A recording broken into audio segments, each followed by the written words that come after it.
Bien, estamos en este segundo bloque. No quisiera yo dejar de comentar con ustedes que se están cumpliendo 51 años del denominado halconazo. Muchas personas que obviamente no dan seguimiento a los acontecimientos históricos de la Ciudad de México están ajenas a este momento que fue un prolegómeno, todavía cosas que quedaron desde el 1968 con aquella matanza en Tlatelolco. Pero junto con este momento, gracias al valor de muchos jóvenes y también de reporteros que, a pesar de que habían sido confrontados por parte de este grupo paramilitar llamado Los Halcones, se documentó lo que acontecía, y esto permitió que México, entre el 68 y el 71, empezara a generar conquistas democráticas muy importantes. O sea, no podemos entender hoy, por ejemplo, el proceso que acabamos de vivir en Tamaulipas, en donde pues se pudieron decir de todo, los candidatos, las personas que allí participan, etcétera, pero estamos en una transición pacífica. Estamos en un momento en donde la elección fue organizada, fue calificada, puede judicializarse inclusive, pero los árbitros que nos hemos regalado, e inclusive los jueces en materia electoral, tienen no solamente un peso específico, sino un respeto que no puede ser vulnerado. Podremos criticarlos, estar o no de acuerdo con ellos, pero en este instante la democracia en México se ha fortalecido. Y la democracia es cambiante. Su ejercicio mismo, la propia ciencia, más bien la tecnología y los estudios y la capacidad de conocimiento de la gente permite que esta vaya fortaleciéndose. Tendremos que migrar en algún momento al voto electrónico, tal vez ya no se impriman boletas en el futuro próximo. Híjole, tanto que hay que hacer. Pero lo que vale es esa unidad, el voto, lo que yo quiero, lo que yo decido y por quien yo me inclino. Bueno, el 10 de junio del 71, jóvenes, como todo joven, es inquieto, es, digamos, contrario al régimen en su mayoría, con una ideología poco siempre más inclinada hacia la izquierda, eso también tenemos que considerarlo, vivió momentos muy importantes. Y esto lo comento porque recientemente en Nuevo León, el gobernador ha tenido confrontaciones muy fuertes con los estudiantes y las autoridades de la Universidad Autónoma de Nuevo León, que debo decirles que para el 71 no había autonomía, precisamente lo que buscaban en aquel entonces los jóvenes de la Universidad de Nuevo León era una educación más paritaria, más igualitaria. Y esto trasciende a México con estudiantes de la Universidad Nacional Autónoma de México y del Instituto Politécnico Nacional. Era una manifestación en México que aglutinó a más de 10,000 personas. Esta manifestación inició en la Escuela Nacional de Ciencias Biológicas, que se llama el Casco de Santo Tomás, caminó sobre Avenida de los Maestros y llegó hasta la Avenida México-Tacuba, que hoy la conocemos como San Cosmes, un poco antes de llegar al corazón, al espíritu del Zócalo capitalino, que era la parte final de la marcha, Palacio Nacional, para que nos ubiquemos. Bueno, pues resulta que esto después se comprobó. Había jóvenes, no tan jóvenes, que habían sido adiestrados y que habían sido habilitados con varas de bambú. Inclusive lo que se dice es que se les dieron cursos para ocupar este tipo de armas, que la vara en sí no hace nada, pero ya ocupada como un arma es muy peligrosa, y armas. O sea, porque el saldo, según se comenta, fue de 22 muertos, una centena de heridos y varias personas desaparecidas. Bueno, pues estos jóvenes que marchaban fueron interceptados en San Cosme y varios periodistas lograron documentar, porque además los periodistas también fueron agredidos. Afortunadamente varios de ellos lograron conservar sus gráficas y forman parte hoy de la historia imborrable de lo que no debe de volver a suceder en México. Yo le invito a ver, si quiere usted, dos películas, podemos decir comerciales, pero que tratan este asunto del halconazo. La más reciente es Roma, del multipremiado Alfonso Cuarón. Precisamente dentro de la novela que él platica, se vive ese momento del halconazo. Y hay otra muy interesante que se grabó en 1991, conmemorando los 20 años del halconazo, que se llama El Bulto, en donde un joven que recibe un golpe en la cabeza cae en coma en ese momento y despierta 20 años después. Y aquí el momento es cuando ve a sus hijos crecidos, que los deja de 5 y 8 años, él siendo todavía activo en este momento del halconazo, cómo despierta 20 años después con un hijo de 25, una muchacha de 28, con ideas que están completamente alejadas pues de los pensamientos, la ideología, la lucha que se tuvo para el halconazo. Y él no puede entender cómo eso sucede. Y si usted busca en internet, hay muchos tipos de documentales que han rescatado del archivo histórico documentación, pero se lo invito a hacer porque no deja de ser algo que nos permite entender el México de hoy. Sin esos dos movimientos y entender que esa sangre derramada no fue en vale. Eso es bien importante. Bueno, el PRD obtuvo en Victoria algo que no puede ser creíble. O sea, prácticamente inexistente el Partido de la Revolución Democrática. Adelante, Amador. Pero también hizo historia el PRD aquí en la capital del estado. Pues bueno, algunos hasta lo manejan como la gran estafa. La capital de Tamaulipas, yo creo que ni un independiente ha tenido este tipo de votos, principalmente lo que viene siendo aquí en la capital, que es el distrito 14 y el distrito 15.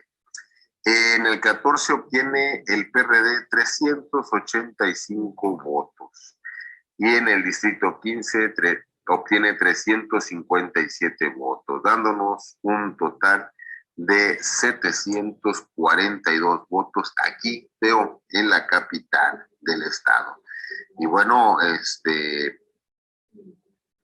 ¿cómo podríamos decirlo, Teo? Ni el 3 punto del padrón, pues no sé ni qué medida darle al PRD, uno de los partidos que ya tiende a desaparecer, si no es que por ya decirlo, está en la capital del estado, está desaparecido. Algo que debe de quedar como un precedente de que ya estos negocios particulares que son los partidos ya están siendo simplemente obsoletos. Lamentable que esto evidencie que de una u otra manera solamente se están formando 2 a 3 corrientes y que estar solapando a institutos políticos rémora, yo creo que para nada vienen a sumar a una democracia. Imagínense, lo que pasa es que el Partido de la Revolución Democrática, pues prácticamente fue borrado del mapa por Morena, es decir, el liderazgo del presidente Andrés Manuel López Obrador y antes su líder o su líder como movimiento, precisamente lo que generó es jalar a esa militancia que había sido prácticamente absorbida por un grupo que le hicieron llamar de los chuchos. A ver si me ven en la memoria, es Jesús Zambrano, que al fin y al cabo allí sigue en el Partido de la Revolución Democrática, y el otro era, déjenme recordar, porque les vale la pena esto, Jesús Ortega. Y ellos, pues prácticamente se quedaron con el control de candidaturas, definiciones estatutarias, en fin, una cantidad muy importante. Usted sabe que el PRD lo que generó, así les llamaban ellos mismos en una autocrítica, que tenían tribus y entre ellos se hacían pedazos.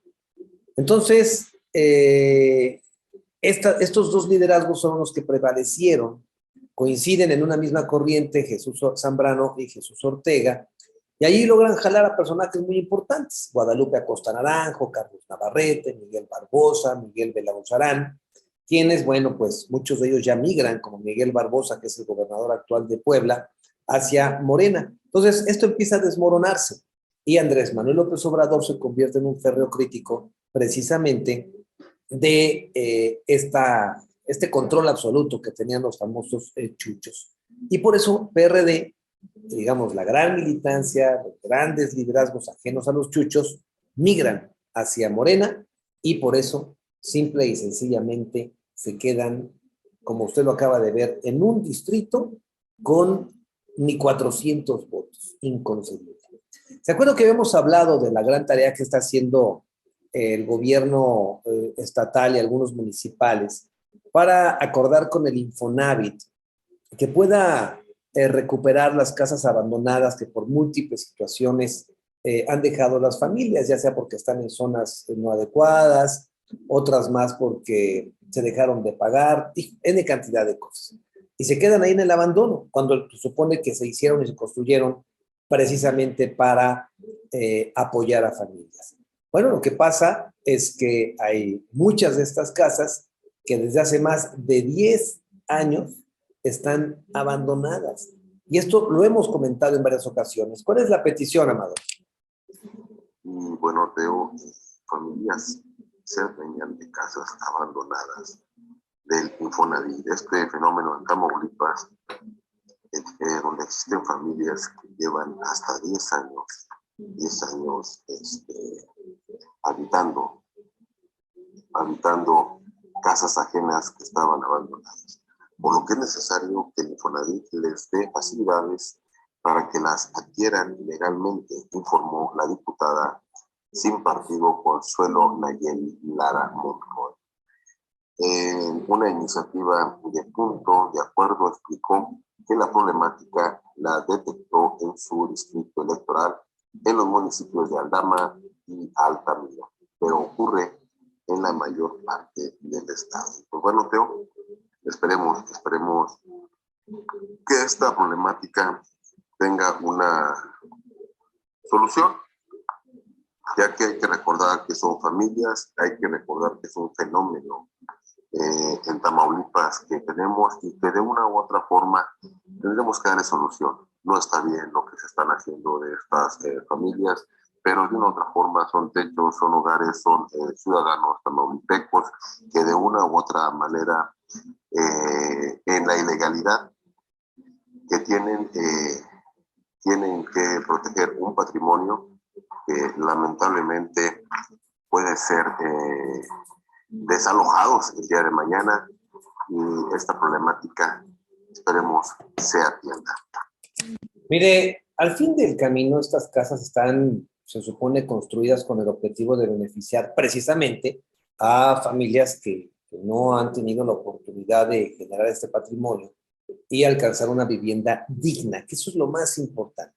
También este tipo de casas pues tienen muchas críticas por el limitado tamaño, pero bueno, es un techo de concreto, piso igualmente de concreto, con los servicios listos, y si estas personas pues ya las habitan, el tema legal para expulsarlas generaría otro fenómeno social que nadie desea. Si esta oportunidad de regularizar, yo no sé si simplemente termine con la entrega de las escrituras, que eso es lo que se busca, o plantear un esquema de pago noble para que puedan hacerse de la propiedad, pues bien valdría la pena. El hecho es que tengan la certeza jurídica y teniéndola, bueno, pues se pasa a otro tipo de cuidado y a otro tipo de convivencia. El vecino que tiene una persona invasora a un costado siempre se va a sentir incómodo.